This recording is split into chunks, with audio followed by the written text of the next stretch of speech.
Hi, and welcome to part 9 of the Hyborean Age. I promised myself I would finish reading this, so I'm going to do another part right now, as soon as I take a drag of my cigarette.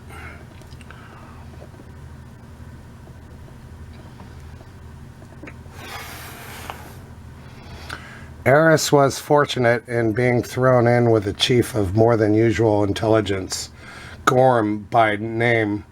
Gorm cannot be explained any more than Genghis Khan, Othman, Attila, or any of those individuals who, born in naked lands among untutored barbarians, yet possess the instinct for conquest and empire building. In a sort of bastard Bossonian, the priest made the chief understand his purpose, and though extremely puzzled, Gorm, G-O-R-M, gave him permission to remain among his tribe unbutchered, a case unique in the history of the race. Having learned the language, Eris set himself to work to eliminate the more unpleasant phases of Pictish life, such as human sacrifice, blood feud, and the burning alive of captives. He harangued Gorm at length, whom he found to be an interested, if unresponsive, listener. Imagination reconstructs the scene.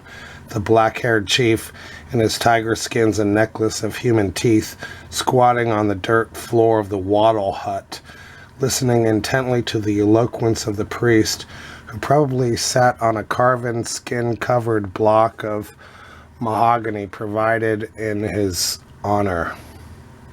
Clad in the silken robes of a Nemedian priest, gesturing with his slender white hands as he expounded the eternal rights and justices which were the truths of Mitra. Doubtless he pointed with repugnance at the rows of skulls which adorned the walls of the hut and urged Gorm to forgive his enemies instead of putting their bleached remnants to such use.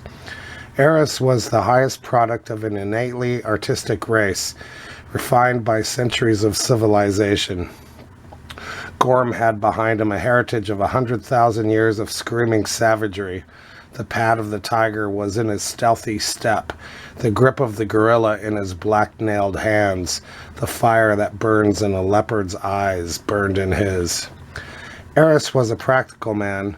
He appealed to the savage's sense of material gain. He pointed out the power and splendor of the Hyborean kingdoms as an example of the power of Mitra, whose teachings and works had lifted them up to their high places. And he